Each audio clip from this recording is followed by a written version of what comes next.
এখানে এসেছেন আপনাদেরকে আমাদের অন্তরস্থল থেকে মোবারকবাদ জানাই। আপনাদের সহযোগিতা করার জন্য আমাদেরকে জেলা প্রশাসক 200 প্যাকেট উপহার পাঠিয়েছে।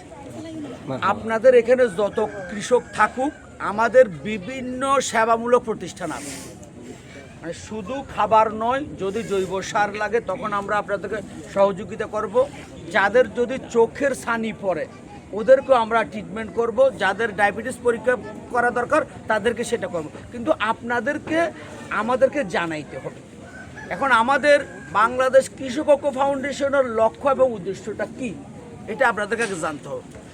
আমরা চাই বাংলাদেশে কৃষি পেশাটা আমি সম্মানিত হই, আমরা সকলে সম্মানিত হই। কৃষি পেশাটা আমাদের লাভ হচ্ছে না কেন? একটা প্রথম কাজ হলো, পণ্য যখন আমার উৎপাদন হয়, আলু যখন আসে তখন আলুর বাজার কমে যায়, ধান যখন আসে তখন ধানের দাম কমে যায়, অর্থাৎ এইভাবে প্রতিটি পণ্য যখন বাজারে আসে দামটা কমে যায়।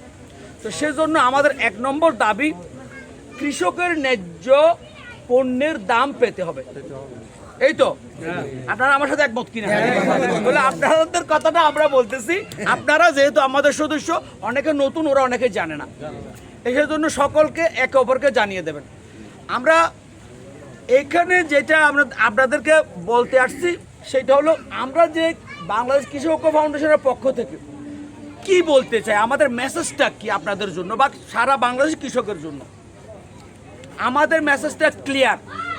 আমরা 10 টাকা যদি আলু উৎপাদন করতে খরচ হয়, জমি ভাড়া, সার, বীজ, শ্রম, আমার মজুরি সহ যদি আমার টাকা আসে 10 টাকা কেজি, সরকার আমার থেকে 15 টাকা কিনে নেবে।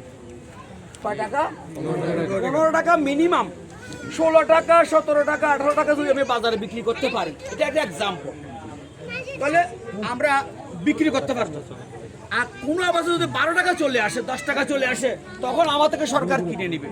এই সিস্টেমটাকে বলে এমএসপি, মিনিমাম সাপোর্ট প্রাইস। আমাদের ব্যানারে আছে, এই তথ্যগুলো আপনারা জেনে নেবেন।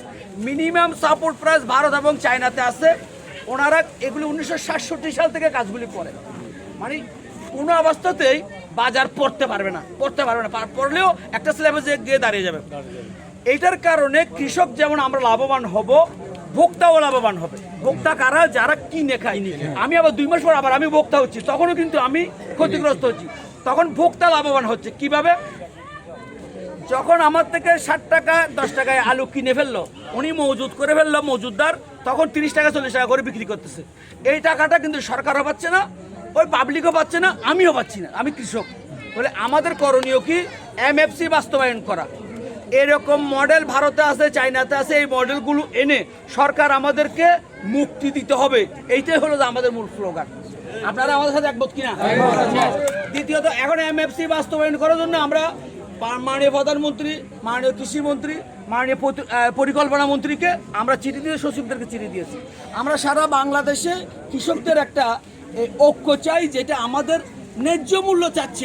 আমরা বেশি চাচ্ছি না, সেজন্য আমাদের ন্যায্য মূল্যটা নিশ্চিত করার জন্য আমরা সরকারের কাছে জোর আবেদন জানাচ্ছি এবং আপনাদের সহযোগিতা চাচ্ছি।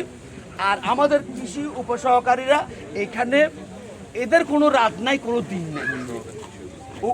উপসহকারী কৃষি অফিসার ওনাদের কোনো রাত নাই, দিন নাই। যিনারা ডিডি সাহেব এবং থানা কর্মকর্তা, ওনাদের চেয়ারে থাকেন, কিন্তু ওনারা ফিল্ডে কাজ করেন।